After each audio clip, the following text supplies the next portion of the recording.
ഈ അപകടത്തിൻ്റെ കാരണം സംബന്ധിച്ച് കൂടുതൽ വിവരങ്ങൾ ഇനി ലഭ്യമാവേണ്ടതുണ്ട്.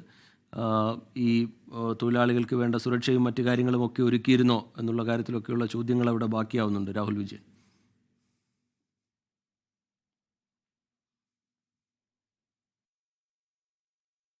മുൻകരുതലുകളൊന്നും തന്നെ ഉണ്ടായിരുന്നില്ല എന്നുള്ളതാണ് ഈ അപകടത്തിന്റെ ആക്കം കൂട്ടിയത് എന്നുള്ളത് നിസ്സംശയം പറയാൻ കഴിയും. മാത്രമല്ല, ഈ രക്ഷാപ്രവർത്തനത്തിന് കാലതാമസം നേരിട്ടു എന്നുള്ള ഒരു ആരോപണം കൂടി നാട്ടുകാർ മുന്നോട്ട് വയ്ക്കുന്നുണ്ട്. കാരണം ഇത്തരമൊരു ഡ്രെയിനേജിലേക്ക് ഇറങ്ങുമ്പോൾ സ്വീകരിക്കേണ്ട മുൻകരുതലുകളൊക്കെ ഉണ്ട്. അത് ഓക്സിജൻ മാസ്ക് ഉൾപ്പെടെ ധരിച്ചുകൊണ്ട് വേണം ഇത്തരമൊരു ഡ്രെയിനേജിലേക്ക് ഇറങ്ങേണ്ടത് എന്നുള്ളതാണ്. പക്ഷേ അത്തരമൊരു സംവിധാനങ്ങൾ ഇവിടെ ഉണ്ടായിരുന്നില്ല എന്നുള്ളൊരു വസ്തുതയാണ്. അവിടെ ഒരു സുരക്ഷാ വീഴ്ച സംഭവിച്ചിട്ടുണ്ട്. എന്തായാലും ആദ്യം ഒരാൾ ഇറങ്ങി, അദ്ദേഹത്തെ കാണാതായതോടുകൂടി രണ്ടാമതും മൂന്നാമതും ആളുകൾ ഇറങ്ങുകയായിരുന്നു.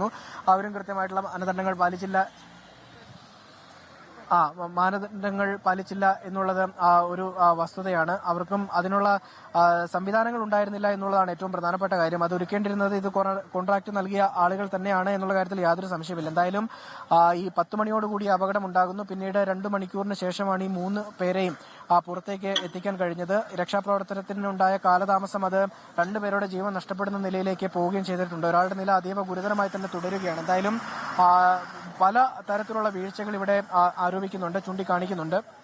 മാത്രമല്ല, ഇത്തരം ഒരു സംവിധാനം ഈ ടൈലുകൾ ഉൾപ്പെടെ ഇവിടെ അടുക്കി വെച്ചിരിക്കുന്നത് കാണാം. ഈ ടൈലുകളൊക്കെ ഈ അപകടം ഉണ്ടായതിനു ശേഷമാണ് ആളുകൾ തന്നെ, ഈ നാട്ടുകാർ തന്നെ പെറുക്കി മാറ്റി വെച്ച സൈഡിലോട്ട് മാറ്റിയാണ് ഈ രക്ഷാപ്രവർത്തനത്തിന് ഇറങ്ങി തിരിച്ചത്. കാരണം അത്രത്തോളം സമയം അവിടെ നഷ്ടമായിട്ടുണ്ട് എന്നുള്ളത് ചൂണ്ടിക്കാണിക്കാൻ വേണ്ടിയാണ് ആ കാര്യം പറയുന്നത്. കാരണം ഈ ടൈലുകളൊക്കെ ഓരോന്നോരോന്നായി പെറുക്കി മാറ്റണമെങ്കിൽ തന്നെ ഒരുപാട് സമയം വേണ്ടി വരുന്നതാണ്. അതിന്റെ ഒരു കാലതാമസം നേരിട്ടു. പിന്നീട് JCB എത്താൻ അതിലും താമസമുണ്ടായി. അങ്ങനെ JCB എത്തി ഈ സെപ്റ്റി ടാങ്കിന്റെ മുകൾ ഭാഗത്തെ മണ്ണ് മാറ്റി ആദ്യത്തെ സ്ലാബ് പൊളിച്ചു മാറ്റിയതിനു ശേഷം അതിനകത്തേക്ക് ഈ ഫയർഫോഴ്സിന്റെ സംഘം ഇറങ്ങുകയും ആളെ കണ്ടെത്തുകയുമായിരുന്നു. ആദ്യം ഈ മാൻഹോളിലൂടെ ഇറങ്ങാൻ വേണ്ടിയുള്ള ശ്രമം ഫയർഫോഴ്സ് സംഘം നടത്തിയിരുന്നെങ്കിലും സാധിച്ചില്ല എന്നുള്ളതാണ് ഏറ്റവും പ്രധാനപ്പെട്ട കാര്യം. എന്തായാലും പിന്നീട് ഈ മണ്ണ് മാറ്റി ഈ സ്ലാബ് മാറ്റിയതിനു ശേഷം അതിനകത്തേക്ക് ഇറങ്ങുകയും അതിനകത്തുണ്ടായിരുന്ന ആദ്യത്തെ ആളെ കണ്ടെത്തി പിന്നീട് 2-3 ആളുകളെയും കണ്ടെത്തി പുറത്തേക്ക് എത്തിക്കുകയായിരുന്നു. അതിൽ പുറത്തെടുക്കുമ്പോൾ തന്നെ 2 പേരുടെ മരണം സ്ഥിരീകരിച്ചിട്ടുണ്ട് എന്നുള്ളതാണ് ഈ ഘട്ടത്തിൽ നമുക്ക് പറയാൻ കഴിയുക.